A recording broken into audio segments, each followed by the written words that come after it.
বাংলার কামাখ্যা, বাংলার কামাখ্যা, বাংলার কামাখ্যা। কামরূপ কামাখ্যায় যে ধরনের সতীর যে বিশেষ অঙ্গটি পূজা করা হয়, সেই অঙ্গের প্রতিরূপই কিন্তু এখানে দেখা মেলে। দেবী সতীর বিশেষ এক অঙ্গ কামরূপ কামাখ্যায় যে পড়েছিল আর সেখানে শক্তিপীঠ গড়ে উঠেছিল, তারই প্রতিরূপ কিন্তু আপনি এখানে এলে দর্শন করতে পারবেন বাংলার কামাখ্যায়। বাংলার কামাখ্যা। এবার সেটা কভার করে আমরা এসেছি বক্রেশ্বর ধাম। গঙ্গাসাগরে পুণ্য স্নান এবছর করতে পারিনি, তো এখানে করতে পারছি বক্রেশ্বরে। মানুষজন এখনো ডিসকাস করছেন যে জলটা বিশাল গরম, আর অ্যাকচুয়ালি গরম, বিশাল গরম। আর এখানে ঠিকমতো দাঁড়ানোও যাচ্ছে না, এতটাই স্লিপারি হয়ে আছে। টোটাল ইনফরমেশনটা শেয়ার করব, এখানে কিভাবে দিনের দিন ট্যুর করবেন। এছাড়া শুধু বক্রেশ্বর ধামই না, বাংলার কামাখ্যা এমনকি মাসাঞ্জও এখান থেকে অ্যাক্সেস করা যায়, তো সেটা নিয়েও বলবো। সো সঙ্গে থাকুন। চলে এসেছি বাংলার কামাখ্যায়। কোথায় আছে এই স্থান, কিভাবে আসবেন সবচেয়ে কম খরচে, সবটা ডিসকাস করেছি। ভিডিওটা উইদাউট এনি স্কিপ দেখতে থাকুন। আমি Ritishree, welcome to my channel adventurous ঋতিশ্রী।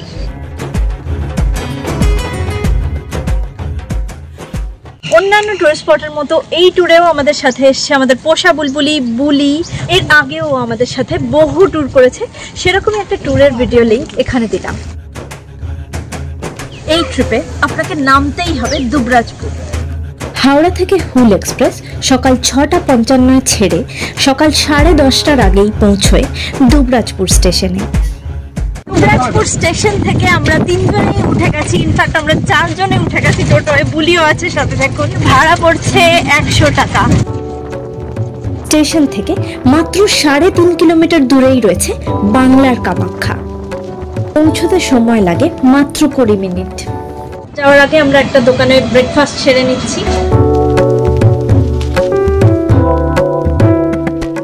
দেখুন মেন রাস্তা থেকে সামনেই এন্ট্রি পয়েন্ট। বাংলার কামাখ্যার এন্ট্রি পয়েন্ট মেন রোডের ঠিক পাশেই। বীরভূমে শুধুমাত্র এখানেই এই ধরনের পাহাড়ের দেখা মিলেছে, তাই নানা রকমের পৌরাণিক কাহিনীও রয়েছে, শুনে নিন।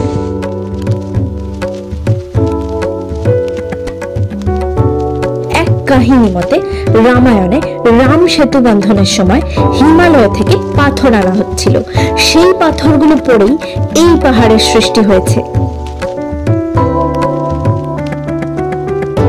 আর এক কাহিনী মতে মহাদেবের নির্দেশে দেব বিশ্বকর্মা এক রাতের মধ্যেই দ্বিতীয় কাশী রচনা করছিলেন, সেই সময় সেই পাথর পড়েই এই পাহাড়ের সৃষ্টি। যতই এগোচ্ছি দেখুন চারিদিকে শুধু পাহাড় আর জঙ্গল, আর জায়গাটা একেবারে ভীমবেটকার মতনই লাগছে।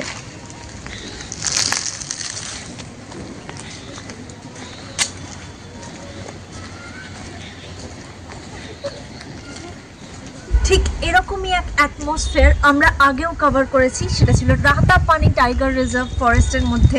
মানে বিশাল বিশাল পাথর ছিল, এরকম গুহা ছিল, আদিম মানবের গুহা। আমরা সেটা নিয়েও ভিডিও করেছি, লিংক রইল, অবশ্যই দেখুন। মেন রোড থেকে ঢুকেই সামনে রয়েছে পাহাড়েশ্বর শিব। দেখুন এই মন্দিরের ভিতরে বিশাল এক পাথরখণ্ড রয়েছে। বলা হয় সেই পাথরখণ্ডটা প্রতিদিন একটু একটু করে বাড়ছে। ঠিক মন্দিরের পাশ থেকেই ঢুকেছে পাহাড়ে চড়ার রাস্তা। দেখুন বিশাল বিশাল পাথর, এই পাহাড় গ্রানাইট পাথরে তৈরি। দেখুন এই পাথরগুলোই গ্রানাইটের তৈরি। এই ধরনের পাথরের গায়ে মানে পাথরের খাঁজেই রয়েছে সতীর অঙ্গের সেই বিশেষ অংশটি, যে কারণে এই স্থানকে বলা হয় বাংলার কামাখ্যা।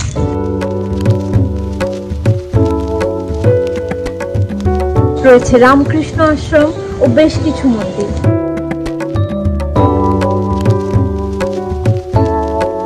এই আশ্রমে চলছে অখণ্ড যজ্ঞ, আর এখানকার অখণ্ড প্রকৃতির আকর্ষণে সারা বছর প্রচুর পর্যটক আসেন এখানে।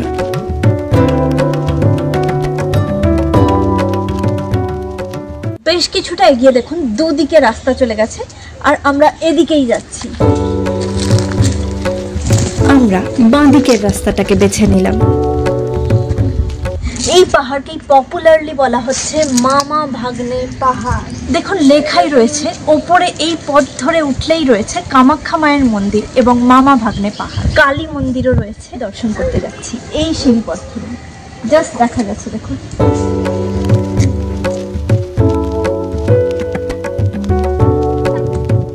মামা ভাগ্নে বিখ্যাত পাহাড়। আমি ভেবেছিলাম এখানে ট্রেকিং রুটটা অনেকটাই, বাট হ্যাঁ প্রত্যেকেই উঠতে পারবে। এটা মামা, এটা ভাগ্নে।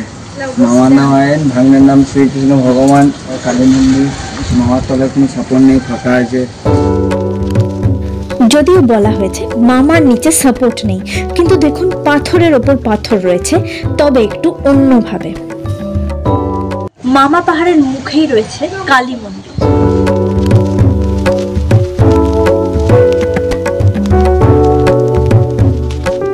দেবী সতীর বিশেষ এক অঙ্গ কামরূপ কামাখ্যায় যে পড়েছিল আর সেখানে শক্তিপীঠ গড়ে উঠেছিল, তারই প্রতিরূপ কিন্তু আপনি এখানে এলে দর্শন করতে পারবেন। বাংলার কামাখ্যায় অর্থাৎ মামা ভাগ্নে পাহাড়ে এলে তারই প্রতিরূপ আপনি দর্শন করতে পারবেন। ঠিক আমার পাশেই রয়েছে, দেখুন, দর্শন করুন। মামা ভাগ্নে পাহাড়ের পাশেই রয়েছে, দৃশ্যটা দেখুন জাস্ট। এই জঙ্গলের মধ্যেই রয়েছে আর এক দর্শনীয় স্থান, হেতমপুর রাজবাড়ি। মামা ভাগ্নের পাহাড়ের পাশেই রয়েছে এই গুহা।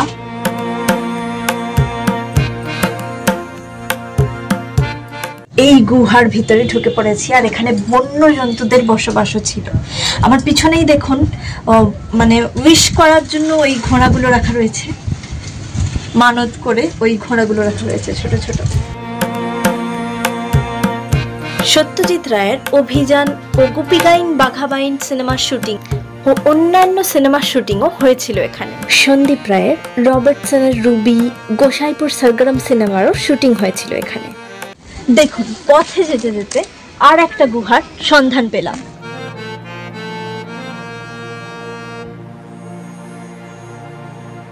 আপনি যদি ছোটখাটো ট্রেক করতে ভালোবাসেন তো এই পাহাড় আপনাকে কিন্তু হতাশ করবে না।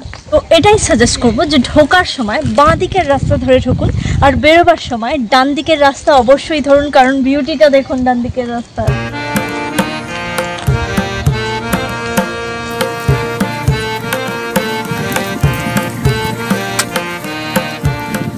সিনারিটা দেখুন জাস্ট মেসমারাইজিং।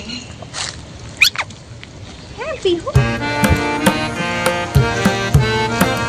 বীরভূমের কোথাও এই ধরনের পাহাড় আপনি দেখতে পাবেন না, এখানেই দেখতে পাবেন, কারণ এটাই ছোটনাগপুর মালভূমির শেষ অংশ। বাংলার কামাখ্যা দেখে নিয়ে আমাদের টোটো ছুটছে বক্রেশ্বর ধামের দিকে, one of my favourite place. ঢুকে পড়েছি বক্রেশ্বর ধাম, এখানে পুণ্য স্নান করব। টোটোকে আর 400 টাকা বাড়াতে হলো, চলে এলাম বক্রেশ্বর ধাম। বক্রেশ্বর ধাম দেখে টোটো আমাদের আবার ছেড়ে দেবে দুবরাজপুর স্টেশনে। এইভাবেই নামবো যাতে আমার বেশি জামা কাপড় না ভেজে। এই উষ্ণ প্রস্রবণে এন্ট্রি পেতে এবং মন্দিরে পূজা দিতেও জাস্ট 10 টাকা করে এন্ট্রি টিকিট নেওয়া হচ্ছে। বক্রেশ্বর আমার ফেভারিট ধাম, আর সেখানে আমি আবার পুণ্য স্নান করতে পারছি, তাই খুব খুব হ্যাপি আছি। এর আগে রাজগীর ব্রহ্মকুণ্ডের ওখানেও ভিডিও করেছি, সেই ভিডিওটার লিংক দিলাম। এবার কিন্তু উঠে পড়ার টাইম হয়ে গেছে। বক্রেশ্বর পুণ্য স্নান নিয়েও আমার ভিডিও রয়েছে, ভিডিওর শেষে লিংকটা দিলাম। তাড়াতাড়ি যাবো, এবার ব্যাগ প্যাক করবো, কারণ ছুটতে হবে, ট্রেন ধরার আছে। খুব তাড়াতাড়ি ড্রেস চেঞ্জ করে ছুটছি দুবরাজপুর স্টেশনের দিকে। টোটোয় বক্রেশ্বর থেকে দুবরাজপুর স্টেশন পৌঁছতে সময় লাগে 40-45 মিনিট। দুবরাজপুর থেকে লোকাল ট্রেনে আমরা যাব শিউরি। শিউরি বাস স্ট্যান্ডে দাঁড়িয়ে আছি, দেখুন টিকিট কেটে নিয়েছি। আমরা ম্যাসেঞ্জার যাওয়ার টিকিট কেটে নিয়েছি, টিকিট প্রাইস মাথা পিছু পড়লো 70 করে। ম্যাসেঞ্জারে এসে আমরা উঠেছি টিলার ওপরের এই হোটেলে। এর ডিটেলস ম্যাসেঞ্জার ট্যুর ভিডিওতে দিয়েছি। এবার এই ট্যুরের কথা।